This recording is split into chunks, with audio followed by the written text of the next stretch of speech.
Sur Puisalène, il est exactement... Il est 13h31. Bonjour à tous.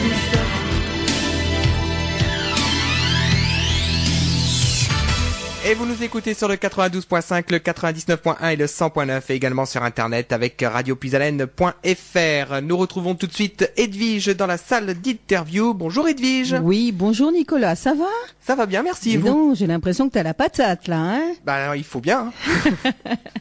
Alors, merci Nicolas de nous faire bien sûr la technique pendant 1 heure, 2 heures, 3 heures, 4 heures. Bon, enfin bref, on va voir ça tout au long de cet après-midi. Bonjour aux auditeurs, vous nous recevez sur les 3 fréquences, bien sûr, Compiègne, Noyon et la 3e fréquence qui est sur le Soissonnais. Et cet après-midi, eh bien, nous recevons dans les studios, bien sûr, de Radio Puisalène, Héloïse Georges, qui est conseillère en formation continue au Greta. Bonjour.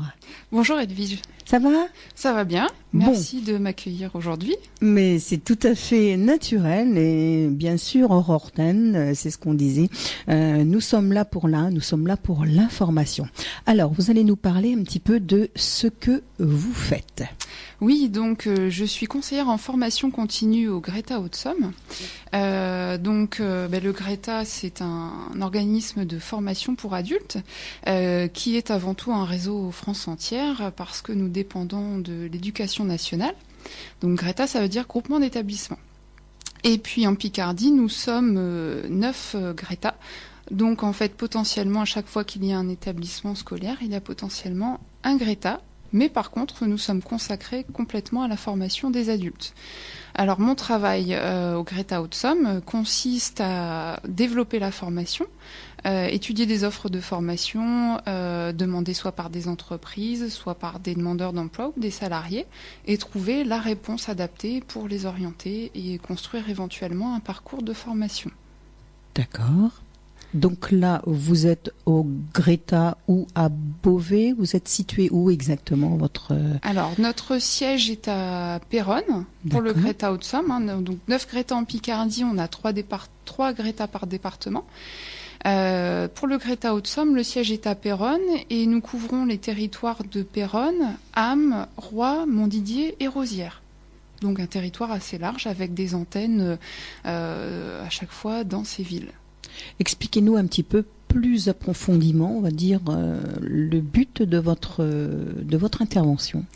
Alors, le but, c'est de présenter l'offre de formation qui est destinée principalement aux demandeurs d'emploi, puisqu'on dispose d'une offre assez large dans différents domaines, pour lesquels des places sont réservées aux demandeurs d'emploi et financées par le Conseil régional de Picardie, dans le but que ces personnes trouvent plus facilement un emploi à l'issue de la formation, avec une qualification en poche, bien sûr.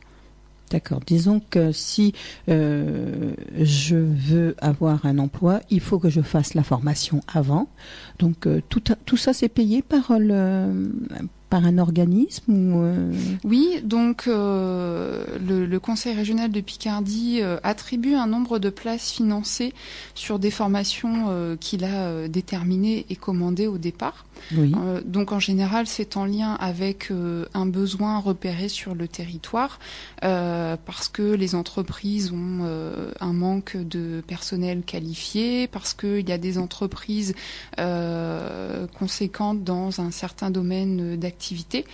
Donc les demandeurs d'emploi peuvent y accéder et peuvent aussi de ce fait disposer d'une formation, d'une rémunération aussi. D'accord. La formation, elle dure combien de temps ? Alors, on a diverses offres de formation, divers parcours, qui peuvent être d'une durée très courte à une durée beaucoup plus longue. Par exemple, les passeports KSS durent 6 jours et permettent de travailler comme préparateur de commandes ou cariste. Jusqu'à 13 mois de formation pour un bac professionnel, par exemple. On a aussi des CAP dont la durée en général de 7 ou 8 mois. Dans tous les domaines, hein. Oui, donc nous avons des domaines de formation assez variés, que ce soit en logistique, en bâtiment, on prépare à différents métiers, en tertiaire, en industrie, en sécurité, en sanitaire et social, et on fait aussi des formations de définition de projets professionnels pour justement aider les demandeurs d'emploi à s'orienter, à découvrir des secteurs d'activité pour susciter un petit peu les vocations et trouver plus facilement du sa voie. travail. Voilà. C'est ça, du travail.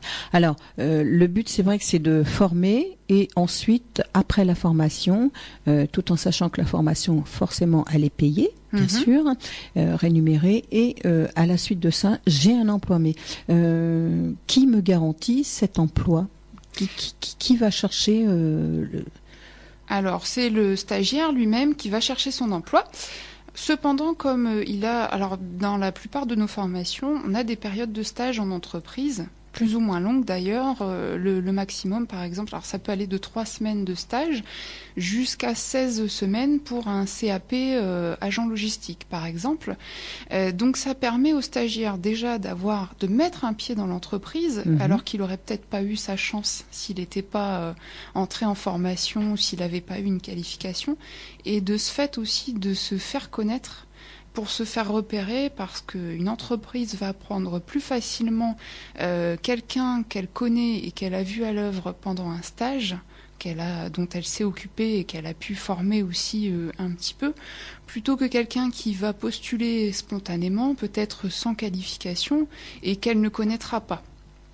Donc c'est vrai que c'est bien souvent porteur d'emploi, mais c'est aux stagiaires de rechercher ses terrains de stage et de rechercher son entreprise. Sachant qu'on le prépare en général, on le prépare à la recherche d'emploi avant la fin de la formation. C'est ce que j'allais vous demander, bien sûr, forcément avec votre aide. Je pense que il n'est pas non plus tout seul. La première fois, vous allez lui donner peut-être des adresses. Oui, bien sûr. Alors on l'oriente parce que les formateurs des domaines professionnels font les suivis de stage en entreprise, ont un contact privilégié avec les tuteurs et les chefs d'entreprise. Ils connaissent très bien le territoire parce que ce sont des professionnels du domaine. Donc on a un réseau d'entreprises partenaires qui nous permet d'orienter les stagiaires et d'avoir quand même des terrains d'accueil privilégiés. Alors les formations, tout âge ? Alors oui, tout âge. Je ne dirais pas de 7 à 77 ans, mais enfin... Pas loin, puisque en général c'est à partir de 17 ans, parce que il faut être sorti du système scolaire depuis au moins 1 an. D'accord. L'école étant obligatoire jusqu'à 16 ans, excepté pour les formations de définition projet professionnel. Et on a des demandeurs d'emploi dont l'âge peut aller, tant qu'ils sont en recherche d'emploi, ils peuvent prétendre à une formation. On a par exemple un stagiaire l'année dernière qui a validé un bac pro-vente à l'âge de 56 ans. D'accord, donc ça veut bien dire à tout âge. À tout âge. Il n'y a pas de discrimination à ce niveau-là. On a le droit de se reconvertir, quel que soit son âge. Alors, où doit-on se présenter justement pour les formations ? Alors, les personnes intéressées peuvent contacter le siège du GRETA, des GRETA en général. Chaque fois qu'il y a un GRETA, vous pouvez nous contacter, il n'y a pas de souci. Donc vous pouvez nous contacter et demander les informations sur les formations ou le contact avec un conseiller en formation continue. Vous avez un numéro de téléphone ou alors un site peut-être GRETA ? Donc notre site internet www.gretahaute-somme.com, Greta Haute-Somme en attaché. Et puis le numéro de téléphone du siège, c'est le 03 22 84 30 15. D'accord. Donc là, c'est vrai que c'est assez facile. Assez facile si on veut. Disons pour avoir l'information, numéro de téléphone, le site et dans tous les départements que vous nous avez. Vous pouvez nous les redonner parce que c'est vrai qu'il y a ici à Compiègne, il y a Beauvais, voilà. il y a. Alors dans la Somme, nous avons le GRETA Littoral Picard, le GRETA Grand Amiénois et puis le GRETA Haute-Somme. Dans l'Aisne, nous avons le GRETA Saint-Quentin-Chauny, le GRETA Sud-Aisne et le GRETA Lan-Thiérache. Dans l'Oise, on a le GRETA Oise Occidentale, donc à Beauvais. le Greta sudoise à Creil et le Greta Compiègne, Crépy, Noyon. Oui, donc il y a un petit peu un Greta dans pratiquement toutes les grandes villes. Voilà, chaque fois que des grandes villes qui ont des antennes, parce que effectivement, chaque fois qu'on a un établissement scolaire, on a potentiellement un établissement adhérent au Greta et potentiellement donc une antenne Greta. Du coup, des territoires assez vastes et au plus proche des personnes. D'accord. Alors, ce que je vous propose, Héloïse, c'est de se faire une petite pause musicale. Comme ça, eh bien, on va demander si les auditeurs veulent participer, bien sûr, à cette émission. Et pourquoi pas poser des questions. Hein. C'est toujours intéressant, hein, puisque, comme on dit, formation à tout âge. Donc, le 03 44 75 3000, on vous attend. À tout de suite. Et on va écouter tout de suite Philippe Laurent avec Sans cesse, sans répit. À tout de suite sur l'antenne de Radio Puisalène.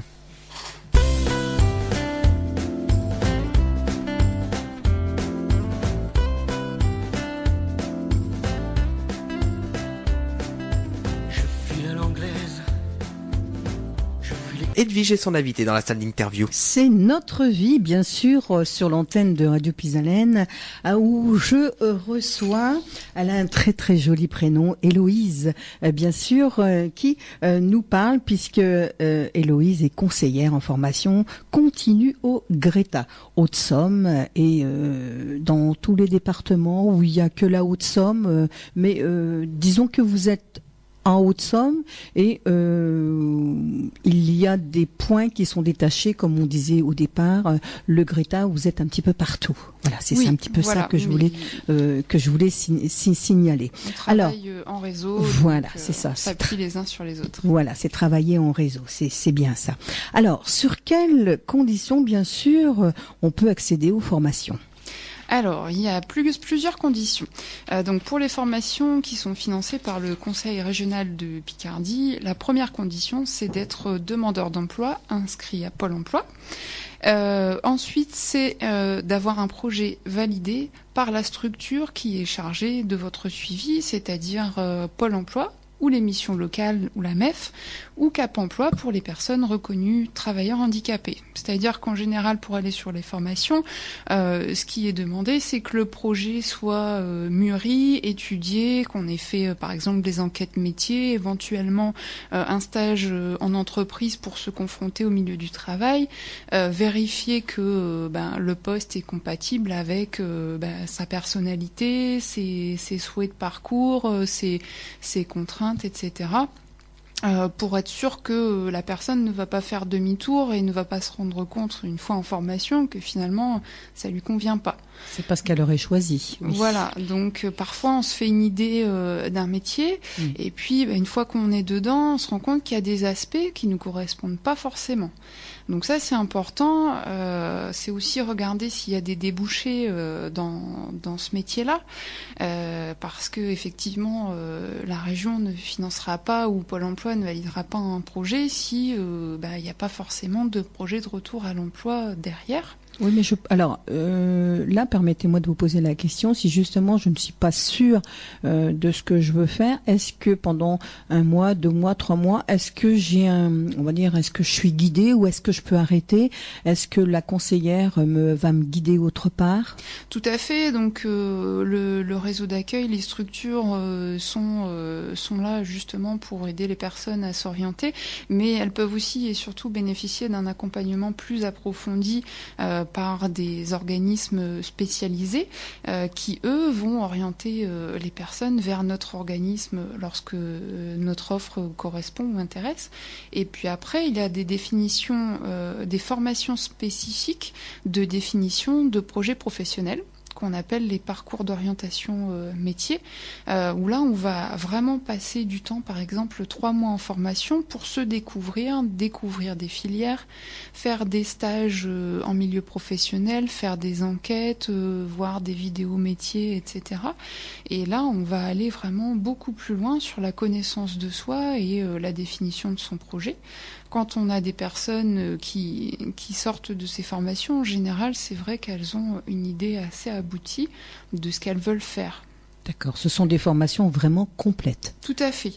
On en aura une, par exemple, à Rosières à partir de janvier, Rosières-en-Santerre. D'accord, c'est pas loin d'ici.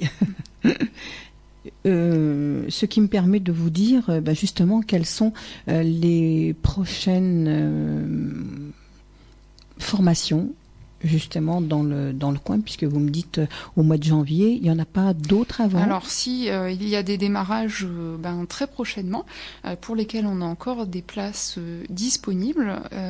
En logistique, on a le CAP agent d'entreposage et de messagerie à Péronne, avec de nombreux débouchés sur les zones de Péronne, Saint-Quentin, Albert, avec les entreprises aéronautiques notamment, et aussi sur Roye, qui est un fort bassin logistique, Compiègne. Donc on a une réunion d'information le 14 octobre à Péronne. D'accord. Au lycée Pierre Mendès France. Ça sera à 8h30. Donc là, il reste encore quelques places. On a en bâtiment pas mal de formations donc pour devenir maçon, plaquiste, électricien. Là, la réunion d'information aura lieu le 15 octobre à 13h30, toujours au lycée Pierre Mendès France. On a également une formation menuisier à l'UVER à Ham. Réunion d'information également le 15 octobre, mais le matin à 9h30, donc au lycée Pelletier. Alors c'est dans les lycées, mais je précise bien que c'est vraiment réservé aux adultes, que les personnes ne s'inquiètent pas. Oui, c'est vrai. Voilà, on flippe quand on y va. Hein. Il faut pas.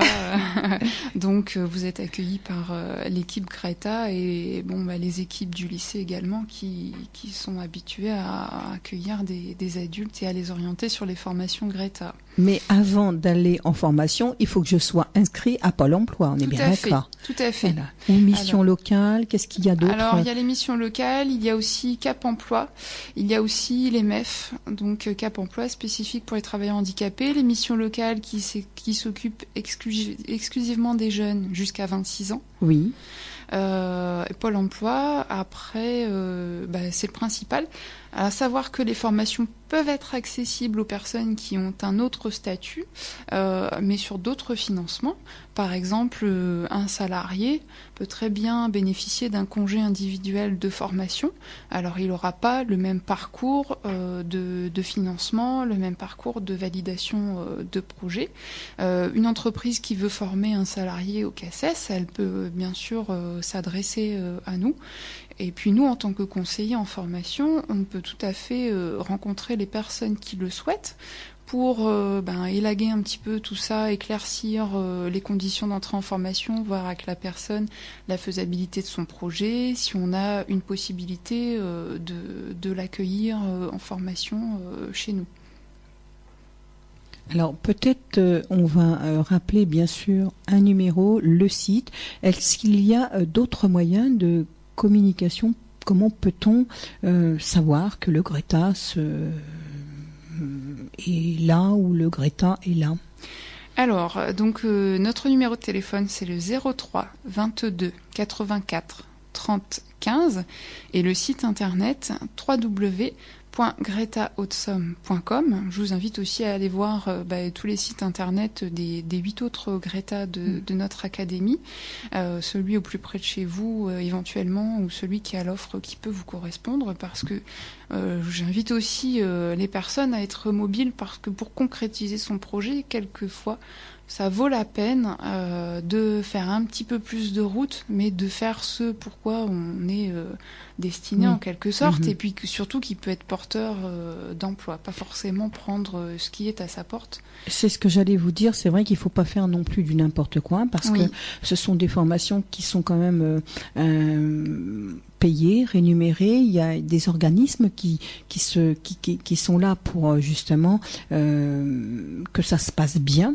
Maintenant, c'est pas parce que c'est rémunéré ou c'est payé par l'État il faut faire des choses qui ne nous conviennent pas. Exactement, c'est pour ça qu'on demande aux personnes si leur projet est validé, parce que ça doit être mûrement réfléchi, et en échange d'un financement et d'une rémunération, on demande à la personne de s'engager sérieusement et de s'investir sur sa formation, d'être présente, de travailler pour la conduire à l'examen, parce que alors notre rôle c'est de faire le maximum pour l'accompagner à l'examen, pour lui permettre d'acquérir les connaissances et les apprentissages suffisants, mais on ne peut rien faire si la personne ne s'investit pas elle-même et ne s'aide pas elle-même en quelque sorte. Et avec de la motivation, on peut parfois faire beaucoup de choses et faire de très jolies choses, parce que des personnes qui arrivent avec parfois de grosses difficultés, en travaillant un petit peu à la maison aussi le soir, en sollicitant l'aide des formateurs qui répondent présents, elles arrivent à dépasser leurs difficultés et puis acquérir des compétences, et on a parfois de très belles réussites. Pourtant pas forcément, c'est pas forcément gagné au départ, mais des très belles réussites quand même. Concernant la communication, donc nous avons nos brochures en ligne sur le site. Donc le réseau des acteurs de l'insertion et de l'orientation relaye aussi notre offre. On en a parlé, donc Pôle Emploi, Cap Emploi, Mission Locale, MEF, etc. Et aussi le site du Conseil régional de Picardie, sur lequel vous avez en ligne l'offre de formation financée. Vous pouvez faire une recherche par intitulé de formation par intitulé métier, ou une recherche par organisme. Vous tapez Greta Haute-Somme et vous allez trouver tout ce que le Greta offre comme formation. D'accord. Donc là, il y a toutes les informations qu'il faut, les conditions d'accès. Donc, ça veut dire que si demain je veux faire une formation, je retourne à l'école. On est bien d'accord, de telle heure à telle heure. Il y a des horaires aussi, un petit peu comme les écoliers. Alors, c'est un petit peu ça. Alors, c'est un peu ça, mais c'est pas retourner à l'école. C'est-à-dire que le but, c'est effectivement, quand on reprend une formation et qu'on est adulte, on a un petit peu de mal, parce qu'effectivement, on a le sentiment de retourner à l'école, et c'est pas forcément facile de faire le pas. Donc, je dirais que physiquement, effectivement, on va peut-être remettre les pieds au lycée, en quelque sorte, mais sur une formation spécifique pour adultes. C'est-à-dire que nos formateurs vont avoir une pédagogie différente. Un adulte n'apprend pas de la même façon qu'un jeune. On va avoir besoin de lui parler de concret. On va s'adresser à lui comme un adulte et non pas comme un enfant. Alors en échange, ça veut dire aussi qu'on lui demande de se comporter comme un adulte. Tout à fait. C'est pas toujours le cas, mais ça va de soi. Donc les formateurs sont habitués à s'adresser à ce public-là, et en général ils le font parce que justement ils aiment le public adulte, qui justement n'est pas le même public qu'un public de collégiens ou lycéens. Même s'il fait une formation équivalente, un adulte a parfois un peu plus l'envie, un peu plus de maturité. Donc on va faire en sorte d'y aller doucement. On a parfois, sur les formations qualifiantes, on a une phase de remise à niveau, par exemple. Donc il y a aussi les périodes de stage qui vont l'aider aussi à mettre en pratique ce qu'il a vu en formation. Donc physiquement, le lieu de formation principal, ça va être effectivement un établissement scolaire. Alors à savoir que dans l'établissement scolaire, il va pas faire que des cours, il va pouvoir aussi, selon la formation, faire des ateliers. En formation logistique, par exemple, il va faire des formations pour apprendre à conduire les chariots élévateurs, pour apprendre à faire de la préparation de commandes, de la gestion informatisée des stocks. Donc on va lui donner les connaissances théoriques en quelque sorte, mais derrière on va lui demander de mettre en pratique avec nous, et puis il va mettre en pratique aussi avec l'entreprise, donc ça peut donner un parcours assez complet. Et agréable, certainement, parce que je pense que au bout de, on va dire, 1 mois, 2 mois, 3 mois, ou même 6 mois, ou même plus, je pense que bon, alors, je ne sais pas combien ils sont dans le, on va dire, dans cette, on va pas dire dans cette classe, mais dans cet établissement, dans cette formation. C'est vrai qu'au bout d'un certain temps, on fait connaissance aussi, et puis oui, on s'aide. Tout aussi. À fait, ça crée des liens, ça crée bien souvent une cohésion de groupe où certaines personnes peuvent aider d'autres lorsqu'elles sont en difficulté.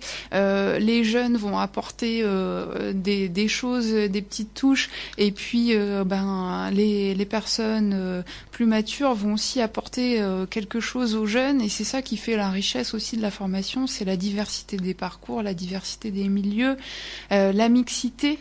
Oui. La mixité des âges, ça m'amène à dire aussi que sur les formations, on accepte évidemment les candidatures féminines sur les métiers traditionnellement réservés aux hommes. La maçonnerie, la pose de placo, l'électricité, ça n'est pas réservé qu'aux hommes. La logistique, ça n'est pas réservé qu'aux hommes. Le sanitaire et social, le métier d'assistant de vie aux familles, ça n'est pas réservé qu'aux femmes. Et ça, il faut y penser parce que parfois, on se met des freins parce que on n'y pense pas forcément. Ce sont des formations dans lesquelles il y a des débouchés. Et c'est bienvenu, cette mixité est bienvenue. Une femme sur un métier de préparateur de commandes ou de cariste, elle va apporter sa petite touche. C'est vrai. Qu'un homme n'aura pas, parce qu'une femme, par exemple, elle va faire moins de dégâts, moins de casse, alors elle va peut-être aller moins vite au départ, mais elle va apporter sa touche et sa noble contribution. Donc il faut vraiment y penser. Les candidatures féminines et masculines sont bienvenues sur toutes les formations. D'accord. Est-ce qu'il y a des bons résultats ? Oui, donc on a en moyenne 90% de réussite aux examens, ce qui est effectivement pas mal. Et puis l'insertion derrière, donc oui, c'est pas forcément évident de s'y remettre. Mm-hmm. Alors on n'est pas forcément obligé de faire une formation longue pour se remettre le pied à l'étrier. On a par exemple des formations, des titres professionnels qui sont sur des durées plus courtes. Par exemple, on a un titre professionnel agent de sécurité qui va démarrer à Rouen en janvier, où là on a une réunion d'information le 3 novembre à 9h à Rouen. Là, cette formation-là, elle se déroule sur une durée de 3 mois. Et on délivre le SIAP, qui est le diplôme de service de sécurité incendie et assistance aux personnes. C'est vraiment un diplôme qui est reconnu dans le milieu de la sécurité et qui permet de faire la sécurité incendie. Et ce diplôme permet d'avoir la carte professionnelle. Donc en 3 mois, vous avez une formation complète, une qualification de niveau 5, c'est-à-dire équivalente à un niveau CAP. C'est un diplôme reconnu par le ministère du Travail. Vous avez un stage en entreprise de 3 semaines et derrière, potentiellement, du travail. Donc là, les conditions d'accès, il y a des prérequis, donc en dehors du fait, comme on l'a dit tout à l'heure, d'être demandeur d'emploi, d'avoir un projet validé, il faudra avoir un casier judiciaire vierge, parce que il faut qu'on fasse une demande de carte professionnelle. Ce sont des métiers qui sont accessibles sous condition, donc en quelque sorte, il faut montrer patte blanche, parce que pour être agent de sécurité, il faut pas avoir eu de problème avec la justice. Doute. Oui, voilà. Sûr. Donc là, donc c'est pour ça qu'on s'y prend un petit peu à l'avance pour faire les dossiers. Alors justement, est-ce qu'il y a des nouveaux métiers en formation, les derniers informatiques plus ou ça ce sont parce que bon, il y a les anciens métiers, on les connaît tous nos métiers, mais est-ce qu'il y a des demandes de nouveaux métiers que l'on ne connaît peut-être pas?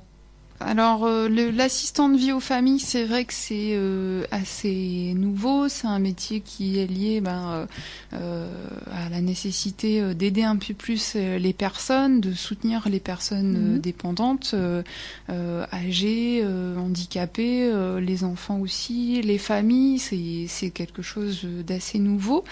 Les métiers de la logistique évoluent un petit peu parce que aujourd'hui on a de plus en plus de personnel polyvalent polyvalents dans les entreprises, qui vont être préparateurs de commandes, caristes, ou alors, par exemple, un employé de libre-service, il va être amené à se servir d'un chariot élévateur pour déplacer les charges dans le grand magasin, par exemple. Donc le préparateur de commandes, il va faire de plus en plus de la gestion informatisée des stocks. D'accord. Et ça, effectivement, ça demande aussi de pouvoir se familiariser avec l'outil informatique. Oui. Sans forcément avoir des grandes compétences. On ne demande pas forcément de faire des formules sous Excel, par exemple, mais de pouvoir être à l'aise avec l'outil informatique. La préparation de commandes évolue vers la préparation de commandes vocales, ce qu'on appelle. Donc les préparateurs de commandes ont un casque et elles doivent suivre des consignes, enregistrer ce qu'elles font sur un boîtier. Ah oui, ça c'est nouveau aussi. Enfin, tout à fait. C'est assez nouveau. Les modes de stockage évoluent. Beaucoup de choses qui sont robotisées. Donc il faut apprendre à manier tout ça. Et c'est ce qu'on fait en formation. Alors on voit pas mal de choses pour qu'ils soient un petit peu familiarisés à tout ça. D'accord, mais écoutez, ce que je vous propose, c'est de se marquer une petite pause musicale. 03 44 75 3000. Si vous avez des questions à poser, voilà, Nicolas, je vous laisse l'antenne. Vous gérez la musique, c'est très bien. Voilà, et donc on va écouter tout de suite Patrick Fiori et Patrick Bruel avec Corsica. Tout de suite voyons. Sur l'antenne de Radio Pisalène. À tout de suite.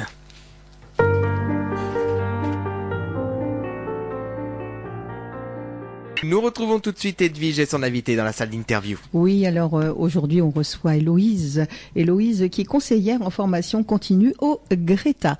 Bien, on a quand même développé beaucoup de choses, Héloïse. Je pense que c'est vrai qu'on avance de plus en plus, tout en sachant que, si vous ne connaissiez pas le Greta, voilà, ça demande à pousser là un petit peu la porte à voir le Greta.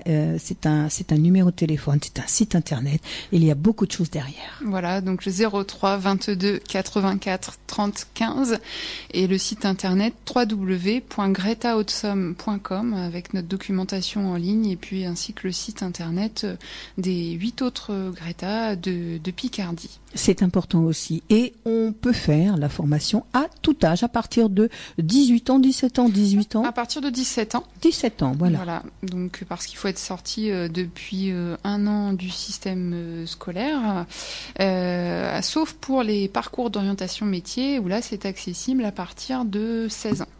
D'accord.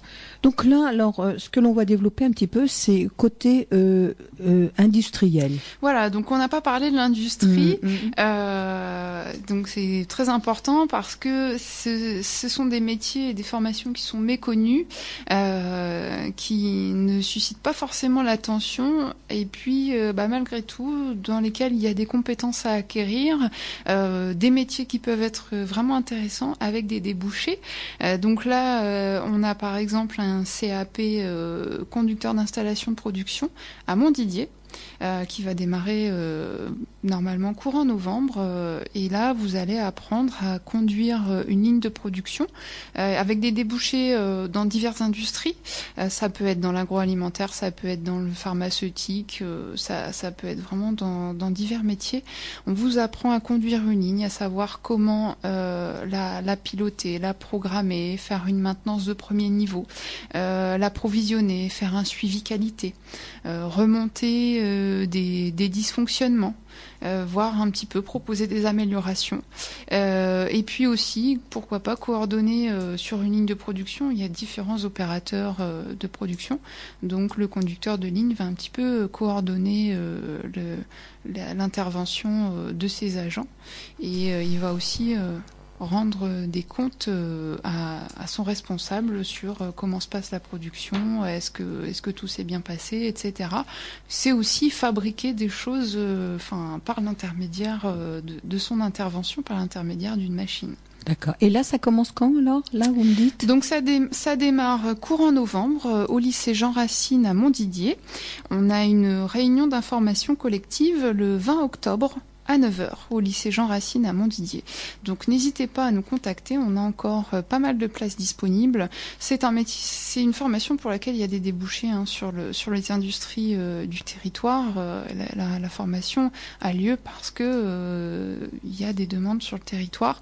N'hésitez pas à aller voir des vidéos métiers. Alors sur le site de Pôle emploi, vous en avez entre autres, pour vous renseigner un petit peu sur le métier, pour aller au-delà un petit peu, voir en quoi ça consiste. Et dans l'industrie, on a également les métiers de la chaudronnerie. Donc là, on a un CAP réalisation en chaudronnerie industrielle qui se déroule à Ham, au lycée Pelletier. Et là également, on a une réunion d'information le 15 octobre à 9h30. Donc c'est normal, il y a quelques réunions d'information qui se font en même temps pour toutes les formations à Ham. Donc on vous présentera un petit peu le métier, la formation, le contenu. Et là encore, il y a des ateliers de chaudronnerie au lycée Pelletier à Ham qui nous permettent de faire la formation pratique aux stagiaires et de leur apprendre correctement le métier, toujours avec des débouchés. Donc parfois, c'est vrai que c'est méconnu. N'hésitez pas à aller vous renseigner, à pousser un petit peu les portes pour dépasser les a priori et venir vers nous pour faire ces formations. Qu'est-ce qu'il y a d'autre aussi comme métier, comme vous dites, un petit peu méconnu ?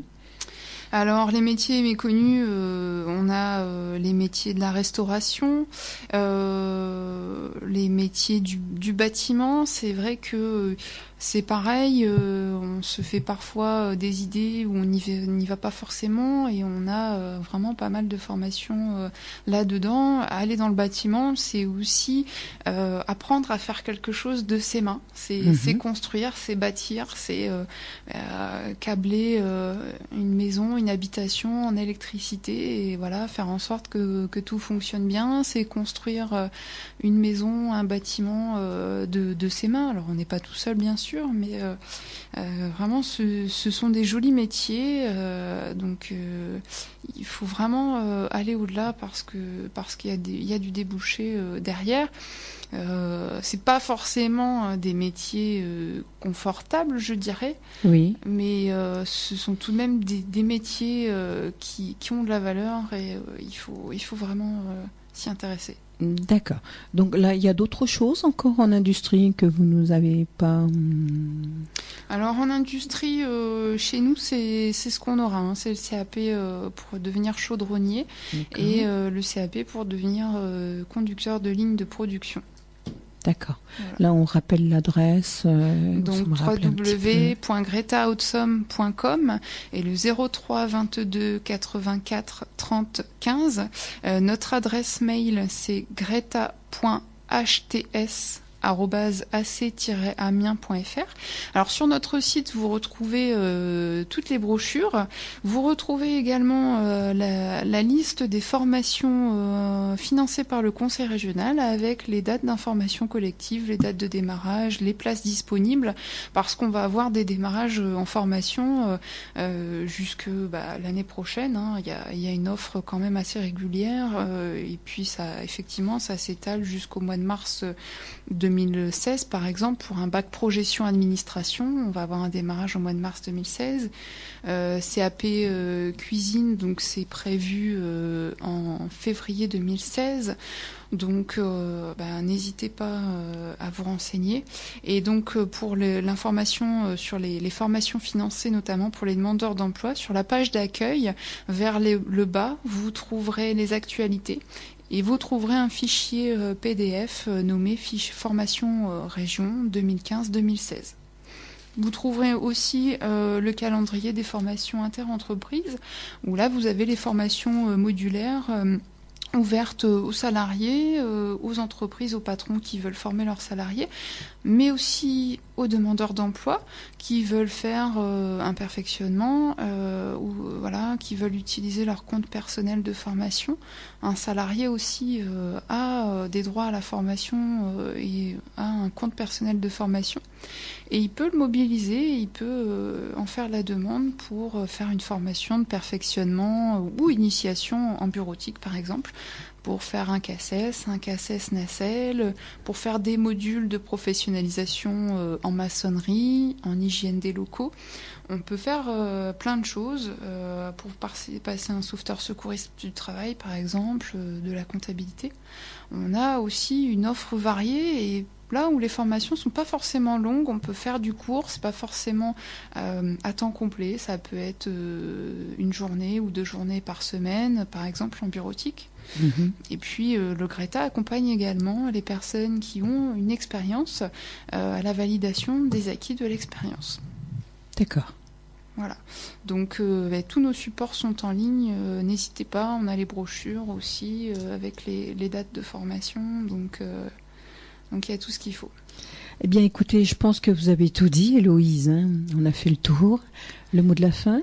Le mot de la fin, alors j'oublie aussi dans les brochures, dans les fichiers PDF, dans les actualités, vous avez la carte du réseau des Greta qui vous renvoie vers les sites internet des différents Greta, les adresses et les numéros de téléphone.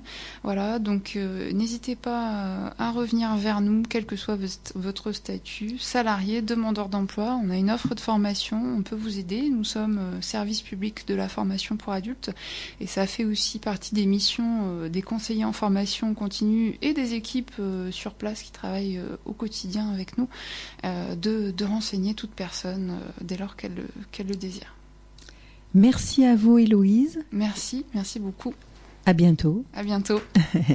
Voilà, moi je pense que nous on a terminé. Juste derrière vous, c'est personne, c'est Athéna. On va raccrocher avec Athéna et à partir de 17h, c'est Martial que vous allez retrouver pour une très bonne programmation jusqu'à 21h. Et à partir de 21h, eh bien, là on va pouvoir pousser les meubles et peut-être danser un bon petit tango avec Hervé Trans. Bonne après-midi sur Radio Pisalène. Voilà, on va se quitter avec donc Vivre d'amour, c'est extrait de Thérèse avec Natacha Saint-Pierre et Angoun et ensuite nous raccrocherons sur Athéna. Merci de nous avoir suivis, bon après-midi sur l'antenne de Radio Pisalène.